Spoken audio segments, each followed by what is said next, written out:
All right.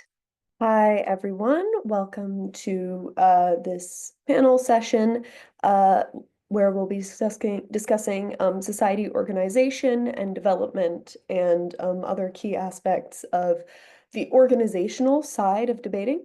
So first, we'll introduce ourselves. We'll go through, we'll say our names and what society we're from and what positions we've held for each of the panelists. So I'm Nora. I will be chairing this panel, but I'll also kind of be participating as someone who has also been a part of a lot of organizational aspects of things. I'm from the University of Edinburgh. At the University of Edinburgh, I've held the positions of social secretary, and president. I'm now the president of SSDC, and I've also externally held several significant tab positions. So those are my qualifications for knowing how to organize things. So we'll go Helen and then Cara. Hello, I'm Helen. I have been at the University of Aberdeen debater. I have been there for ages, so I've had a lot of positions. I have been the freshers representative, the competitive convener, which is the organizing and sending people to competitions. I've informally done a lot of equity stuff there when we've been low on council members. I was the secretary, I was the president for 2 years, and currently I don't have an office there because I'm like in between a master's and a PhD. But at the moment, I am the SSDC, one of two SSDC equity officers, and I sit on the special committee for consideration of the recommendations of the Glasgow Equity Committee. Yeah, I've worn a lot of hats, I've done a lot of roles, and yeah. And Cara? Yeah, great. So I'm Cara. I was at St Andrews University. Again, I'm no longer there. But I held sort of a few roles. So I started job sharing with William, started a trend of job sharing with William as intervarsity secretary. And then I moved on to be the head of competitive debating at St Andrews, and then moved to president. And then I held an honorary role just when Path was president last year. I also, again, job shared with William for the SSDC as training officer, though I think he did like 95% of the work. My 5% was just kind of cheering him on. So yeah, most of the stuff that I've done has probably been, despite the titles, less related to the competitive side of things and more related to the kind of broader society management stuff. So if you've got questions about convening, please don't ask me because I won't know. Yeah, so basically the way I'm going to format this is I'll ask some questions of the panel on 3 different topics. The first being society organization, the second being convening competitions, and the third being a general thing on CAing, equity, tabbing, ways to be involved in debate that aren't speaking and like being competitive. And then at the end, we'll take some questions. I want to prioritize taking as many questions as we can, so I'll jump right into it. So on society organization, the first question I'll ask the panelists is, what do you find to be the best way to look for and gain sponsorships for your society and events that your society is holding? And whoever wants to answer first can answer. I can jump straight in. So I think in terms of sponsorships, I think that I would classify these in 3 broad camps. So, well, maybe more than that, but 3 broad camps is probably the easiest way to conceive of it. So there's corporate sponsorship, there's university sponsorship, and then there's grant systems, so grant-based applications. As far as St Andrews Debating Society goes, because we're a subsection of the union, it's a charity, so it's eligible to receive a bunch of different kinds of funding. And also because of the relationship between the union and the university's funding can be sort of shuffled into the University of St Andrews, where is kind of described by those particular applications. So I think what I would advise is dependent on what your society looks like in terms of its kind of, I guess, legal and relational structure to different university or union institutions is primarily to seek funding from those things because they tend to be more reliable and consistent. But additionally, corporate sponsorship can be quite useful.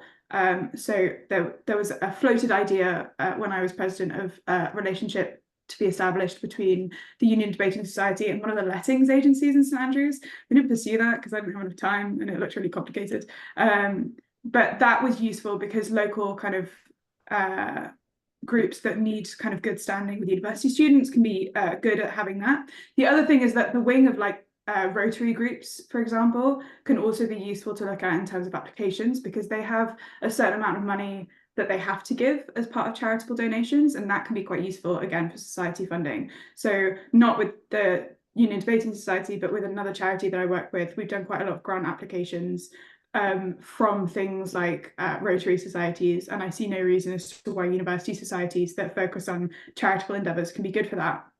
The final thing that I would say is just that for us in the Union Debating Society, just because of the financial structure and obligations of the society, all of the events delivered in St Andrews are free at point of access to students, so there's no sign-up fee to the society, nor is there sign-up kind of fees, so they don't have to pay competition fees either. They do, however, have to pay for travel, but because Society in St Andrews is committed to delivering things at the lowest possible cost burden to students. We have what's called a travel bursary scheme, which means that if you couldn't afford to go to a competition otherwise, you can apply to that, and then the society will pay for your travel fees, and that's for both domestic and international competitions. That's like a good thing to have regardless, but it was also actually really useful for me when I was trying to lobby the university for funding.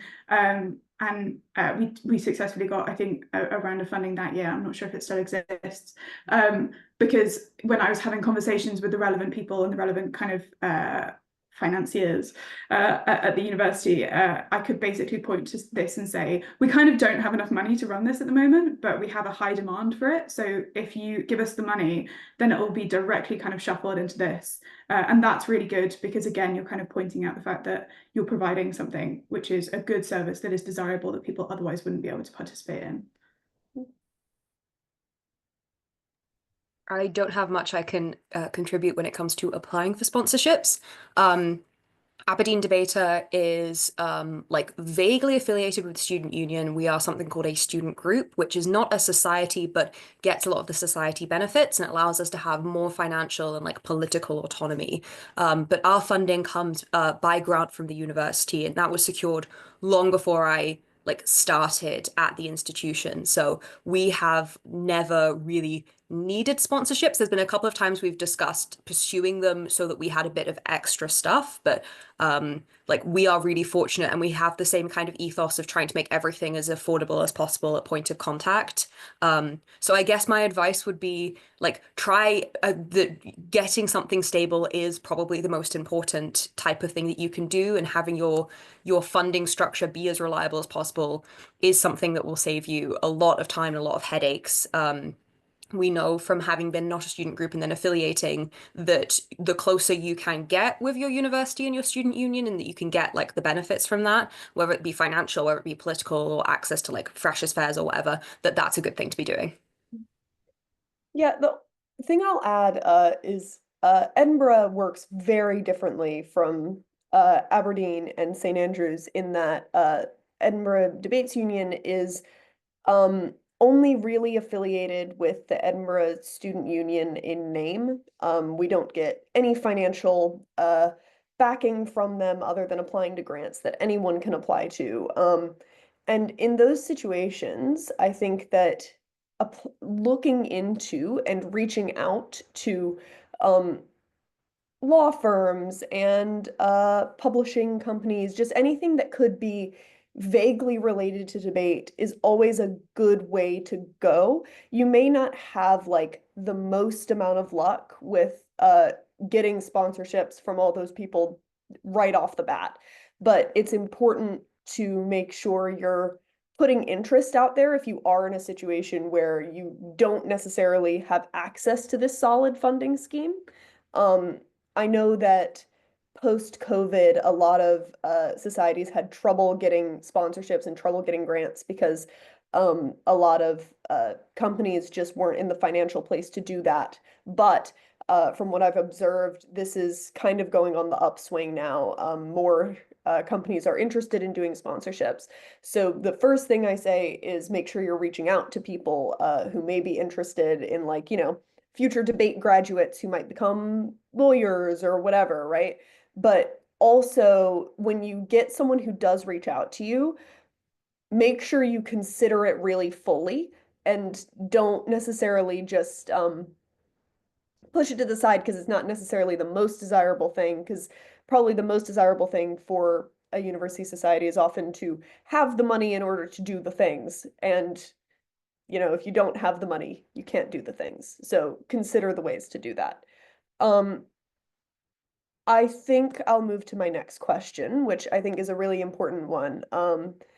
That I know a lot of societies struggle with, which is in what ways do you make an effort to ensure retention of new society members? I think I'll start with Helen and then go to Cara, if that's all right. Yeah, this is something that I think we struggle with or like kind of wrestle with every single year.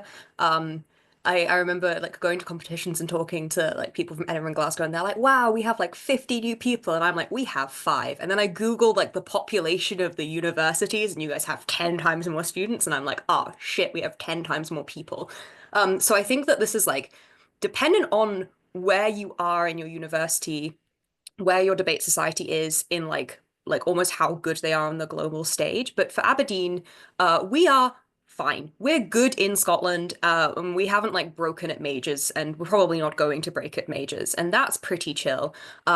So the focus and the kind of atmosphere that we have cultivated over the time that I have been there is one that is like not like uber focused on winning competitions or doing well at competitions, because if you are entirely focused on that, and you come to an institution that isn't necessarily guaranteed to do well or even like break, then you are going to get a lot of people who are like not happy because they're like, oh, I kind of wanted to succeed, and that was the metric I was judging how well my experience was going to be, and then I didn't.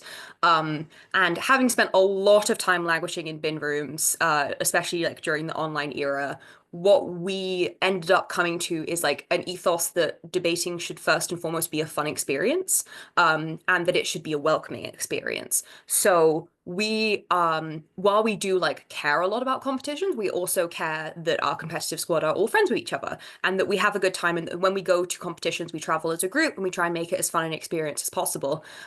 Because if somebody feels disappointed in how they've done and they feel like they haven't had a good time, they're less likely to come back. The other thing is like making sure that you are as approachable, as accessible as possible. That's another reason that we have like no money at point of contact. When you think about like the type of person who is going to be like wanting to do university debating, there's not many of them in like the broad spectrum of individuals, because I think you have to be like a special type of insane to want to be doing this.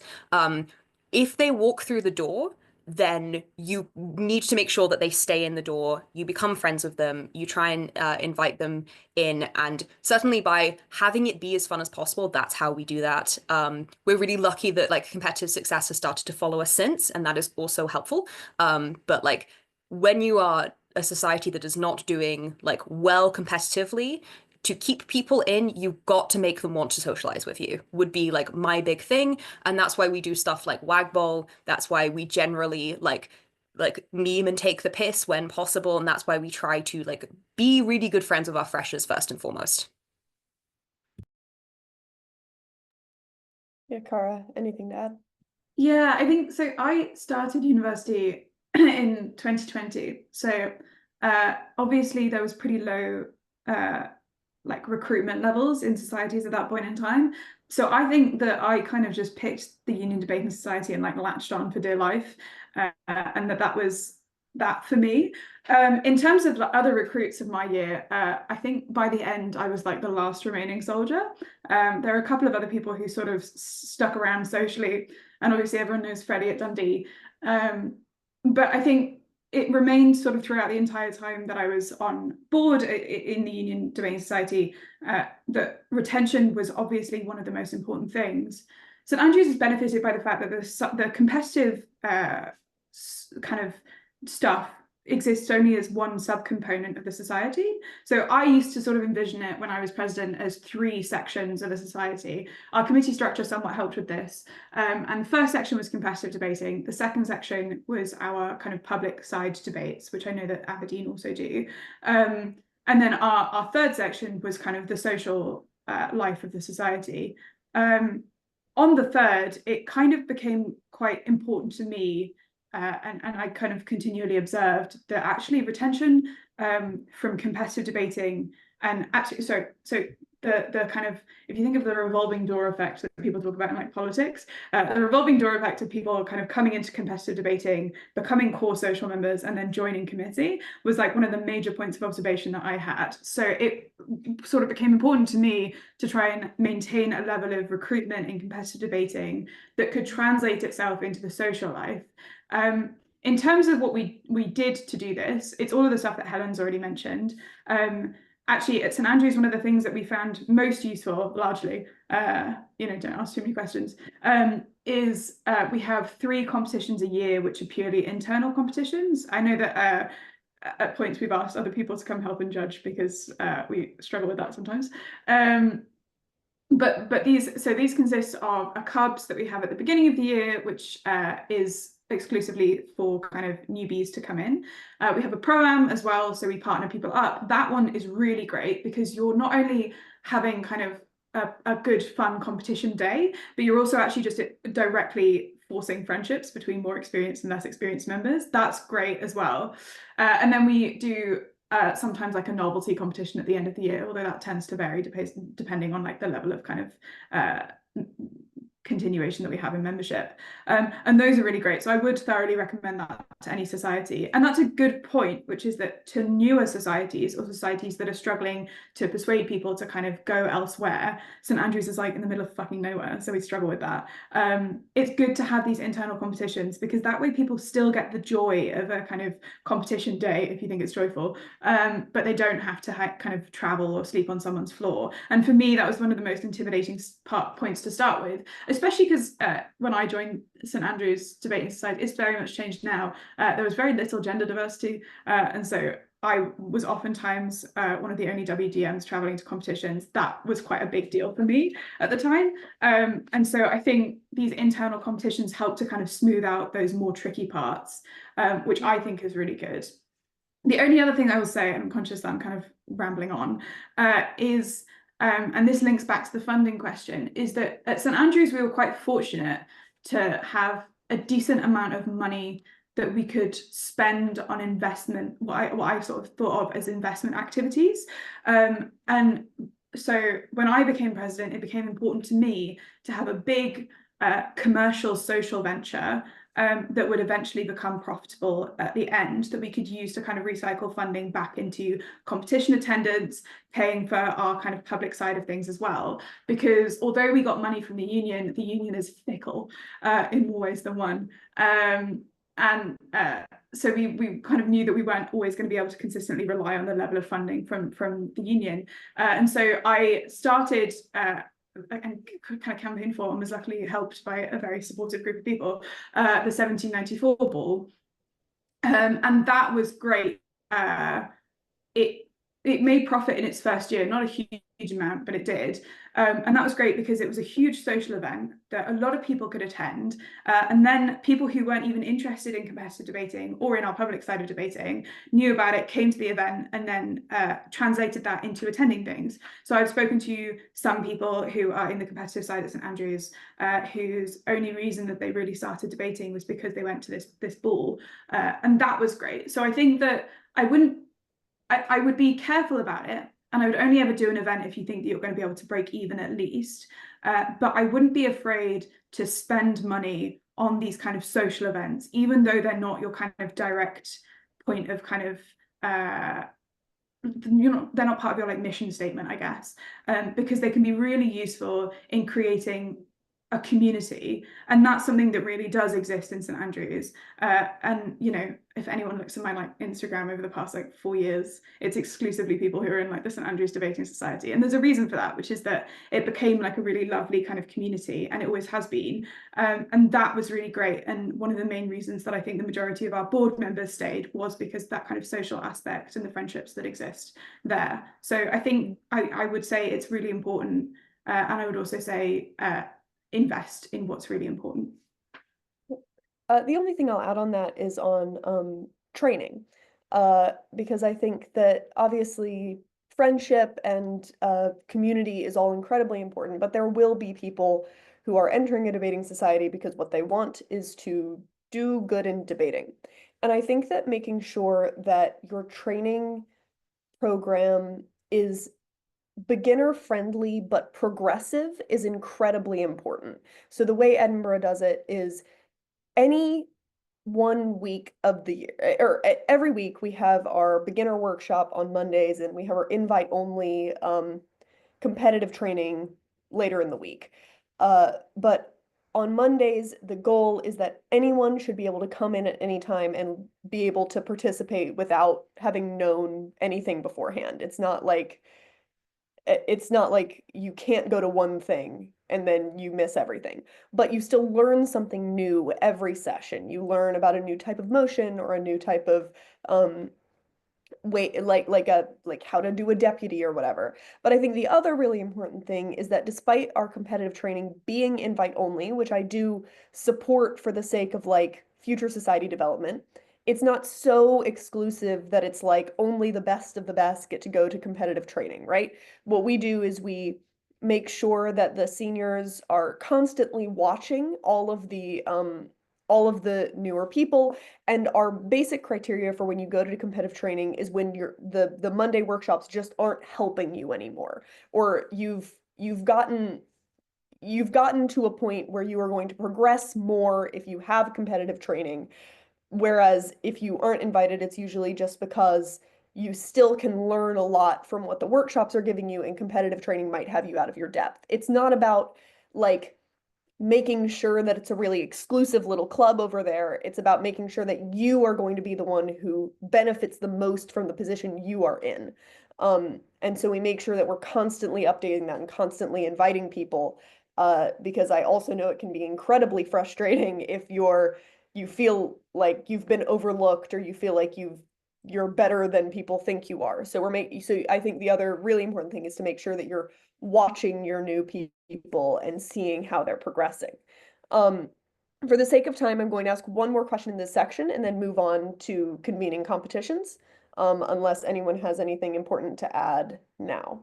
I wanted to say, because that's really interesting, and I think a lot of SSDC places do it like that. We're too small to have a differentiation between our competitive training and our like training for beginners. So we essentially, in our trainings, which is on Tuesdays once a week, have to like, well, don't have to, but we cater to like our newest people, which is a good thing to do for retention. But when you get to the stage of intermediate, it becomes a problem. The problem that Cal and I especially have is that we now, because we are running trainings, we're not benefiting from trainings. And that's where things like inter-society cooperation, competitions, like speaking composite, and doing like your own training for yourself online is really, really helpful. But yeah, if you're a small society, don't be afraid to just like be catering to beginners over and over again if that's what you need to be doing. Yeah, I would completely agree with that. I'll ask one more question in society organization. It's a pretty logistical question. Just how does your society choose who to send to certain competitions, knowing that certain competitions have team caps or it just costs money to send people places? And how does your society specifically fund that? Start with Cara and then Helen. So on the like decision of teams, I think that this has gone under some revision in St Andrews since I was like involved in this. So I can't comment on what they currently do.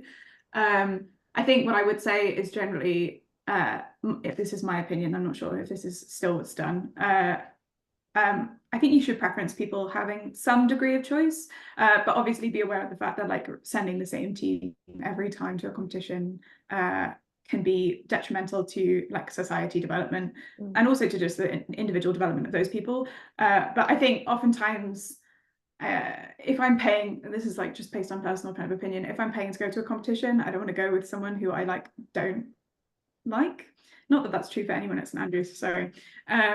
So I think that would be a kind of general comment that I would make. In terms of funding it, like I said earlier, so St Andrews pays for competition fees outright, except for competition fees that, sorry, no, I'll be clear. St Andrews has a list of competitions that are the official competitions that they're attending, and they will pay for those fees. If people want to attend additional competitions outside of those, they can either petition for those to be added to the list, or they can pay for those independently, with various kind of degrees of I guess like St Andrews-ness attached to their team name.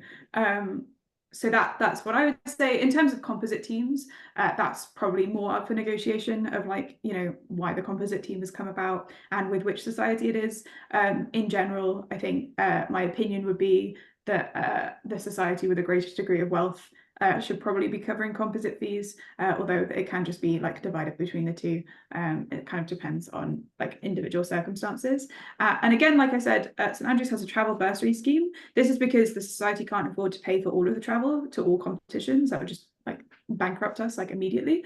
But it's really useful. So there's a pot of money that is constitutionally set aside every year that people can apply to access. It's pretty like free to like, sorry, the like restrictions to apply are pretty low. So it's generally just like if you say, well, this is true in my day, I'm not sure if it still is. If you say, I can't afford to do this, then I would be like, okay, have some money.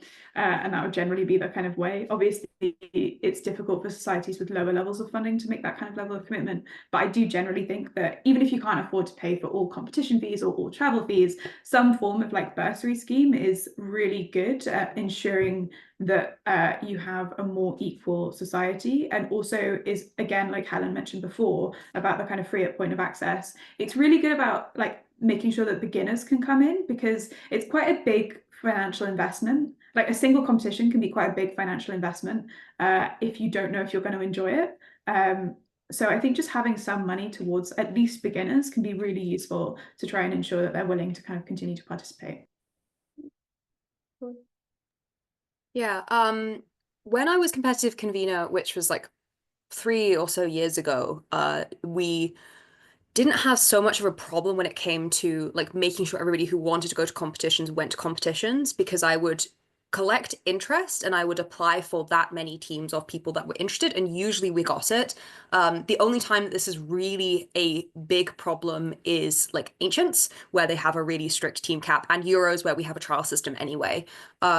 We have, or we had, and still kind of have, like the competitive convener is like my flatmate, so we've talked about this a bit, kind of, who would you like to speak with at this competition? Who would you like to speak or judge? Who would you like to go with? And then trying as best as possible to match those people up, as well as from a society development perspective. We do a lot of talking about, do we want to have a like team gunning for the break at this competition, or do we want it to be developmental? Do we want to have, if it's developmental, who is going with whom? Which pros with which AMs? Will that complement each other's strengths? Have they paired with each other before? And so it kind of ends up that you look at it case by case and go like, what do we want out of this competition? Do we think we're going to get it? How are we going to achieve that? Is everybody going to be happy with that situation? And usually that's fine. That's like a situation that everybody kind of agrees that this is a good delegation to send. With things like Ancients, that becomes a little bit more complicated, because loads of people want to go to Ancients because it's such a fun competition, and Ancients like typically can't have as many slots. So that becomes a like a conversation that we have as a committee, basically, about who we think would be best to send, so that it's a group decision. In terms of like funding transport, Aberdeen also like pays reg fee pretty much every time. It just pays reg fee right off the bat. We're really lucky that we're able to do that. Any SSDC competition, we just automatically also pay for travel.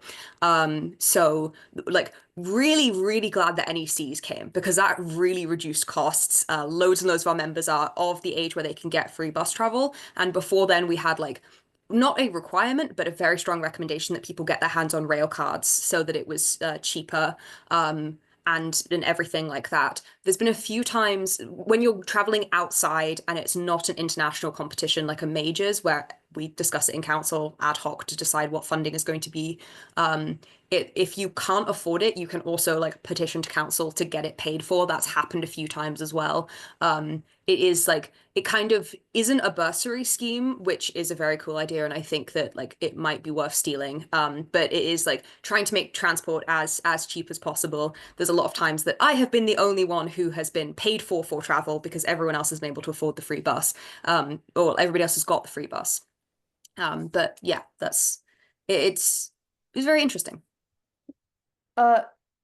Again, Edinburgh does not have as much money. So I'll just like talk about that for a second. We do a very similar system in most ways to, I think, Aberdeen.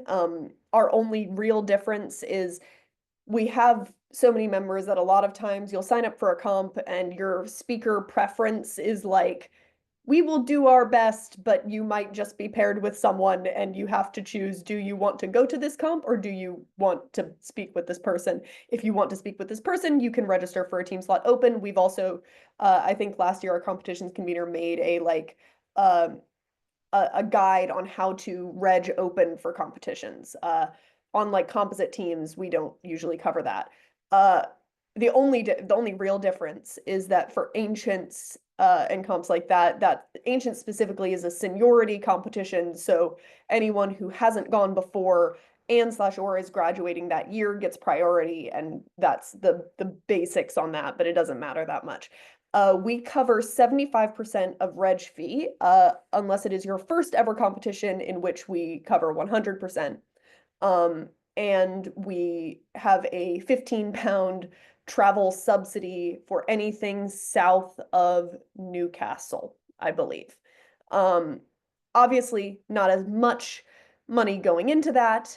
We try our best to do everything we can to support people, but again, not to beat a dead horse, if we don't have the money, then we can't send anyone. So we'd rather send more people with a little bit less money.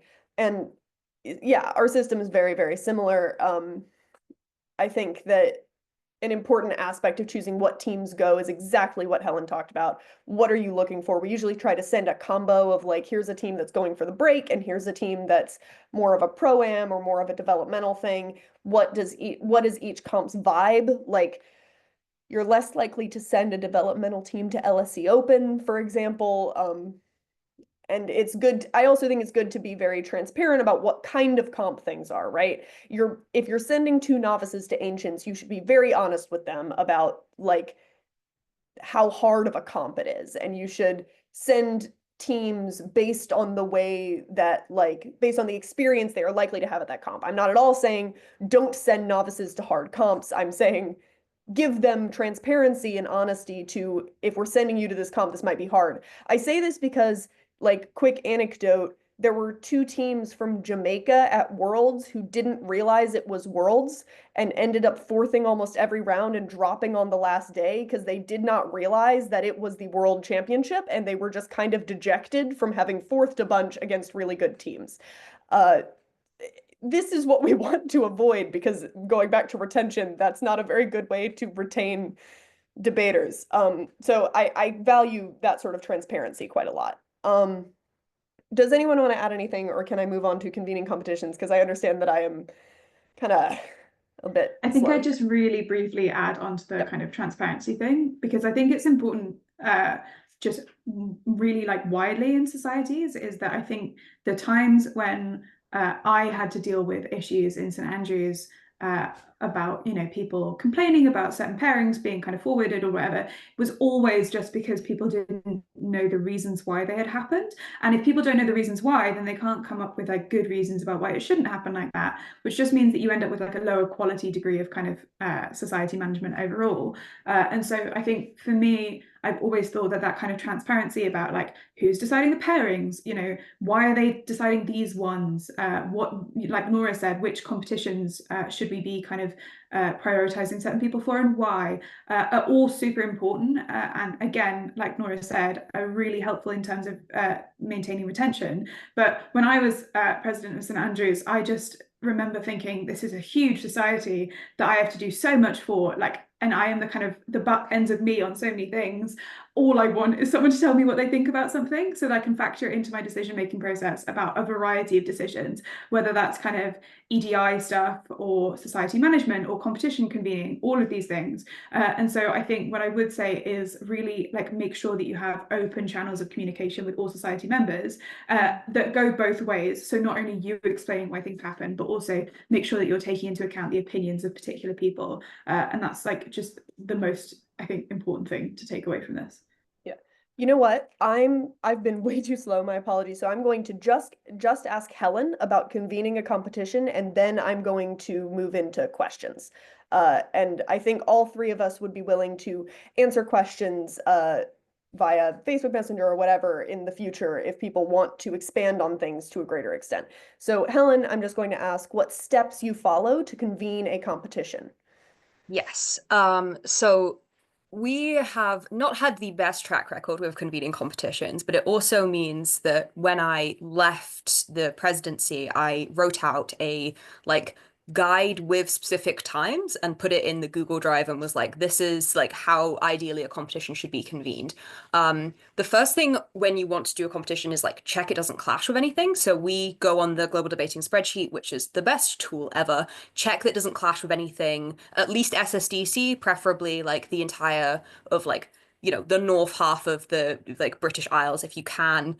Select a date, make an event on Facebook, which for some reason is the still platform that we are still using for debate communication, which I have beef with just in general. And then like organizing, I think, a team that will, like within your society, that will do things for you and help you with the convening process. So somebody who organizes the rooms, who books those, and also organizes like where the social is going to be with the accessibility considerations of the social, and like what the food is going to be, and have someone who just deals with that, having somebody who deals with like the communication with other people, so like helping when it comes to contacting potential CAs and equity, and just, like stuff like that, as well as things like making the reg form and putting that out and reaching out to IAs and things like that.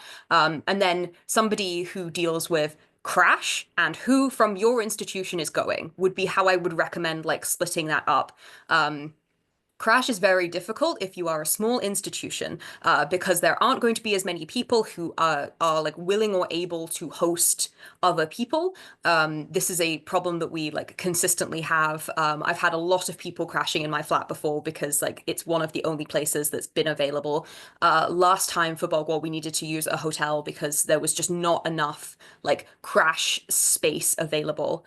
Yeah, it was like it's one of those things that is logistically quite challenging. I think that when it goes well, it goes well. On the day stuff as well, I would recommend that if you are the main convener, that you do not participate in any other capacity in the competition, not judging and certainly not speaking, because I think that it is, even if it kind of is like, I'm just going to be sitting here doing nothing, if a fire appears and something goes wrong, you need to be there to deal with it. You need to be there to making sure that people are like following the rules about food and drink. You need to be there to make sure people are following like the licensing rules with alcohol and stuff like that, and that generally everything is running to time. I think that like yeah, it's quite a difficult thing to do. I think it's one of the most challenging things that I did when I was on council, but it is very rewarding when it goes well. And certainly like the competition aspect of competitions I've convened have gone well and have been good. Um, cool. Thank you very much. I now want to open the floor to any questions. So if you do have a question, can you put that you have a question in the chat and I will call on you in order, or you can raise your hand. Give it a second to see if anyone has any questions.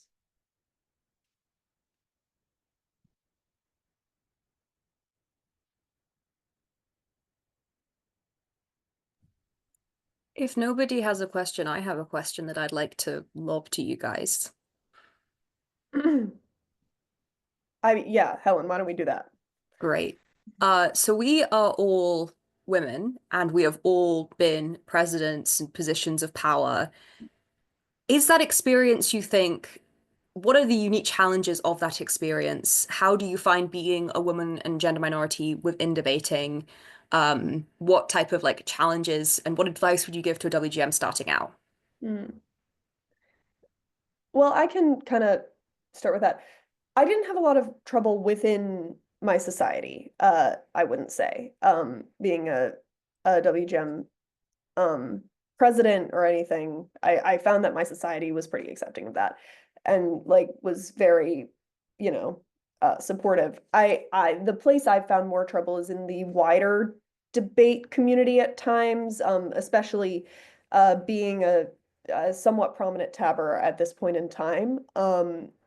I have found that, I mean, it is an irony that I'm about to say this because I'm currently doing this panel, but I do find that people assume a level of organizational capacity from WGM and kind of that role often gets pushed upon them. So despite the fact that I am hosting this panel and I want to make clear that I think organizational stuff is awesome, if you're in a society or if you're in a situation where you feel like you are being pushed towards organization in a way that you don't necessarily want to be, or it feels like it's just becoming what is expected of you, don't be afraid to be like, well, that's not what I want. I want to compete. I want to judge. I want to whatever.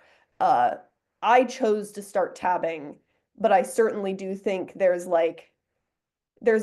differences between the way people perceive female and male tabbers to a pretty great extent. And like I can get into that in much more depth, not on this call. But yeah, that's where I've mostly found it. I think I've got to be really careful answering this question. And I will preface it by saying that most of the people who will be features of any stories that I tell are neither at St Andrews Debating Union anymore, nor were they particularly heavily involved in the competitive side, so probably won't be known by the community. I think I will describe when I started at St Andrews as the debating society needing to go through somewhat of a transitional stage. So the society was heavily male dominated. And in my first year, at least, I think that myself and other WGMs who joined at the same time as me or had been part of it for a while tended to kind of stick together because that was a good way of kind of guarding against anything else that might kind of sit on the outsides. I have had to oversee a few separate diversity inclusions complaints that have featured some level of misogyny. Again, I think that's probably all I can say on that, just for like legal and moral reasons. And again, anyone on this kind of panel would know. So I think I would say that in my experience, I was significantly impacted by being a woman. In my experience in the society, particularly at the start, I think that I would hope that it's less true now. And I've had several conversations. The current St Andrews president is also a woman. I've had several conversations with female members of the society now, and when I was still there, where there's been kind of some kind of illumination of the fact that I think that it has changed quite significantly from when I joined, which is great. I think what I would two things. One is that I think that there is an overwhelming pressure on women to be very sure of who they are, because there will be a lot of narratives forced upon you about who you are, either, as Nora says, about this kind of like level of competence that are expected from women that is not expected from their male peers. Or I think, you know, there was a lot of conversations about kind of my bossiness that I think were wholly unfounded. And that was a thing that I had to kind of deal with from multiple sides and in multiple contexts, whether that be kind of the wider debate community or particularly in St Andrews debate community, or, and quite significantly as well from the St Andrews, no, I don't think I can say that. Really trying to tread a line there. So I think what I would say is, is that there's a level of self-assuredness. I think the other thing that I would say, and maybe the positive spin on this, is that whilst I was at St Andrews, I developed a very strong community of female friends, without whom I would not have had the kind of success that I had president. And I hope I've also given that kind of level of support too.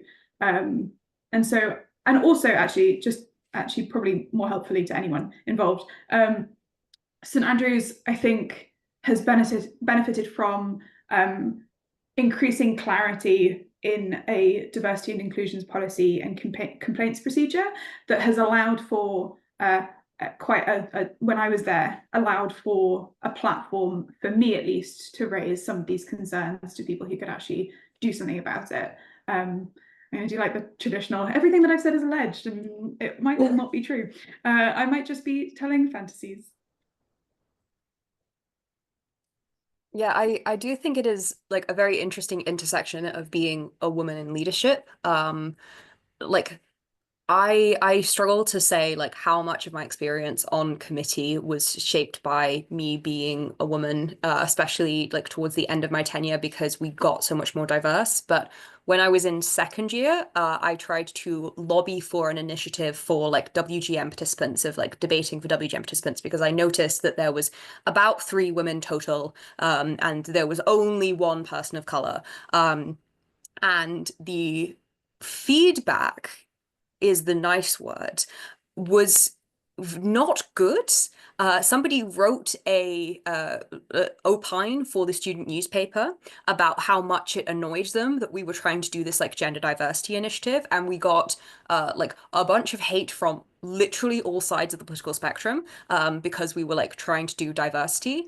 And that was quite funny at the time and now. But I think that it really highlighted the importance of having that good representation. When I was president, I was the first female president in about like 8 or 10 years as well. So it had been like a very long line of male presidents. And I think that like even though it can be quite intimidating to be a WGM in this position, the power that you have to inspire other people when you're in that position is completely enormous and just unquantifiable. I do not know how much just like being the face of debating in Aberdeen for nearly 2 years did to inspire WGM to get involved. But I do know that people like have come up to me and been like, it was really cool to see that you were the one who was in charge. So if you're thinking of, if you are a WGM and you're thinking of like running for a position of leadership, it's going to have tremendous, tremendous benefits, much more so than like the fear of misogyny that you may encounter. I think I would just really briefly add, sorry. I got asked several times when I was president and afterwards about, how did I deal with like imposter syndrome and, dealing with, especially because there was like a kind of a flurry of complaints about like, bossiness or whatever.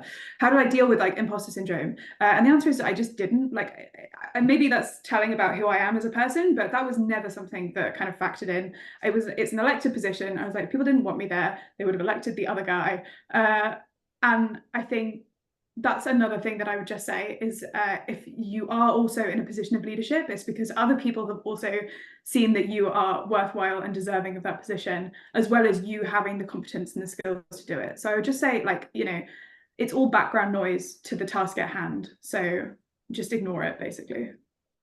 Yep, I completely agree with all of that. We are just about out of time, I believe. So I will thank you, Helen, and thank you, Cara, for coming and doing this panel. Thank you, everyone, for coming to watch. I hope that this was helpful. As I said, we have done a lot of organizational stuff, and at least, I'm sure the others are happy to answer any questions if you happen to have had some that came up that you didn't end up asking during the session for whatever reason. So thank you all so much, and I hope that you go to the next session as well.